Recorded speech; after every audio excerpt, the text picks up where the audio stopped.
आज आपण दिवाळी स्पेशल सुरण बनवणार आहोत आणि सुरणची भाजी दिवाळीच्या दिवशी बनवली जाते आणि ही खूपच आरोग्यदायी आहे। तर चला आता आपण रेसिपीला सुरुवात करूया। तर त्यासाठी मी इथे 1 पाव सुरण घेतलेली आहे। सर्वात आधी आपल्याला या सुरणला सोलून घ्यायचं आहे। तर आता आपण एका चाकूने हा सुरण सोलून घेऊया। तर बघू शकता या प्रकारे आपल्याला हा सुरण सोलून घ्यायचा आहे, म्हणजे जो हा वरचा काळावाला भाग आहे तो आपल्याला काढून घ्यायचा आहे पूर्णपणे।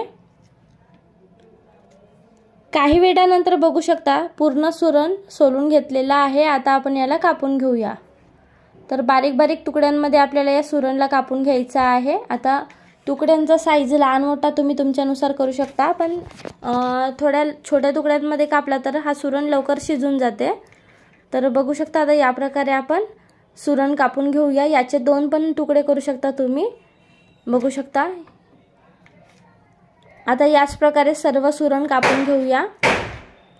काही वेळानंतर बघू शकता सर्व सुरण कापून झालेला आहे। आता आपण या सुरणला धुवून घेऊया। तर मी इथे एक वाटा घेतलेली आहे, या वाट्यामध्ये सुरण टाकत आहे। सुरण टाकल्यानंतर आता आपल्याला इथे पाणी टाकून हा सुरण छान असं धुवून घ्यायचा आहे। 2 पाण्याने छान असं सुरण धुवून घ्यायचं आहे आणि पाणी काढून घ्यायचं आहे। तर बघू शकता पाणी काढून घेतलेलं आहे। आता आपण या सुरणला फ्राय करून घेऊया। 15 मिनिटं स्लो गॅसवर फ्राय करायचं आहे आणि अधूनमधून चेक करत राहायचं आहे, म्हणजे अलटत पलटत राहायचं आहे फ्राय करताना। तर आता मी इथे सर्व सुरण टाकून घेतलेली आहे। आता आपण या सुरणला छान असं 15 मिनिटं फ्राय करून घेऊया। तर बघू शकता या प्रकारे असं परतत राहायचं आहे, म्हणजे जळणार नाही सुरण। तर बघू शकता काही वेळानंतर म्हणजे 15 मिनिटानंतर हा सुरण छान असा फ्राय झालेला आहे। आता मी तुम्हाला यातला एक सुरण चेक करून दाखवते। बघू शकता हा सुरण छान असा शिजलेला आहे, बघा आतमधून किती सुंदर असं शिजलेला आहे। म्हणून मीडियम गॅसवर 15 मिनिटं फ्राय केल्यावर हा सुरण खूप छान असं शिजून जाते आणि कलर पण बघा खूप छान आलेला आहे। आता आपण हे काढून घेऊया। तर मी इथे एका वाट्यामध्ये सर्व सुरण काढून घेतलेली आहे, बघू शकता तुम्ही। आता आपण भाजीला फोडणी घालूया। तेल गरम झाल्यानंतर त्या तेलामध्ये आपल्याला टाकायचे आहेत कांदे। तर मी इथे 1 मोठ्या आकाराचा कांदा कापून टाकलेली आहे, बघू शकता तुम्ही। कांद्याला छान असं परतून घ्यायचं आहे। त्यानंतर टाकायचं आहे तेजपान। तेजपान टाकल्यानंतर लगेच आपण मिरच्या पण टाकून घेऊया। तेजपान मिरच्या टाकल्यानंतर यांना पण छान असं परतून घ्यायचं आहे आणि यांना छान असं फ्राय होऊ द्यायचं आहे। त्यानंतर आता आपल्याला इथे टाकायचं आहे मसाल्याचं वाटण। तर मसाल्याच्या वाटणची फुल रेसिपी चॅनलवर अपलोड केलेली आहे, तुम्हाला तो व्हिडिओ डिस्क्रिप्शनमध्ये मिळून जाणार किंवा प्लेलिस्टमध्ये जाऊन सुद्धा तुम्ही चेक करू शकता। तर आता मी इथे मसाल्याचं वाटण टाकलेली आहे। मसाल्याचं वाटण टाकल्यानंतर छान असं परतून घ्यायचं आहे आणि या मसाल्याच्या वाटणला छान असं फ्राय होऊ द्यायचं आहे, छान शिजू द्यायचं आहे, कलर थोडंफार चेंज होईपर्यंत। काही वेळानंतर बघू शकता मसाल्याचा कलर लालसर आलेला आहे आणि मसाला छान असा फ्राय झालेला आहे, बघू शकता तुम्ही। आता आपण याच्यामध्ये चवीनुसार मिरची पावडर टाकूया। तर मी इथे 1.5 चम्मच मिरची पावडर टाकत आहे। त्याचबरोबर 1 चम्मच इथे मी अथर्व मसाला टाकलेली आहे, याऐवजी तुम्ही कोणताही गरम मसाला टाकू शकता। अर्धा चम्मच लसूण कांदा मसाला टाकलेली आहे आणि अर्धा चम्मच इथे मी धना पावडर टाकलेली आहे। त्याचबरोबर 1 चम्मच मीठ टाकलेली आहे आणि थोडीशी हळदी पावडर टाकलेली आहे। आता या सर्वांना छान असं मिक्स करून घ्यायचं आहे। कांदा लसूण मसाला आणि अथर्व मसाला तुम्हाला इझिली मार्केटमध्ये मिळून जाणार।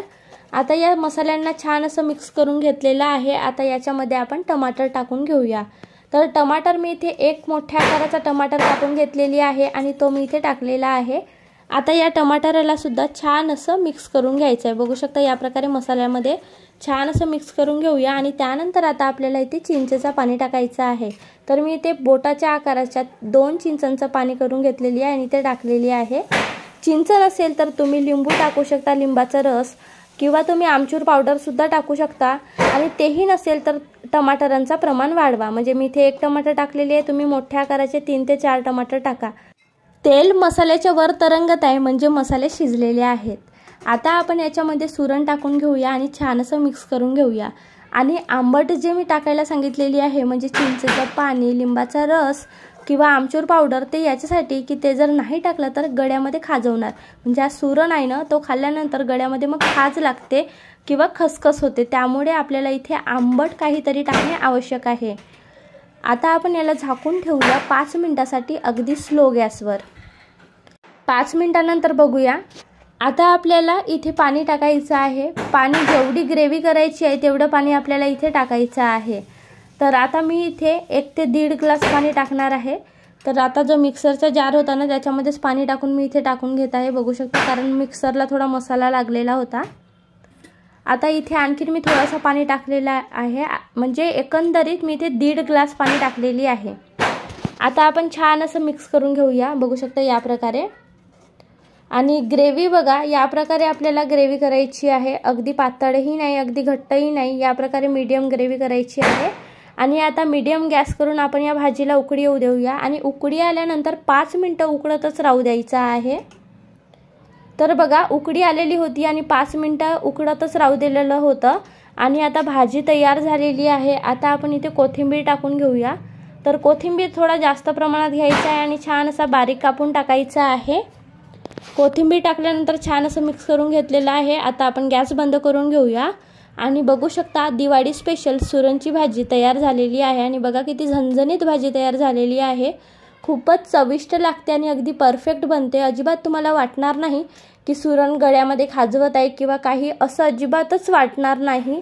खूपच चविष्ट बनते ही सुरणची भाजी, खूपच झणझणीत बनते।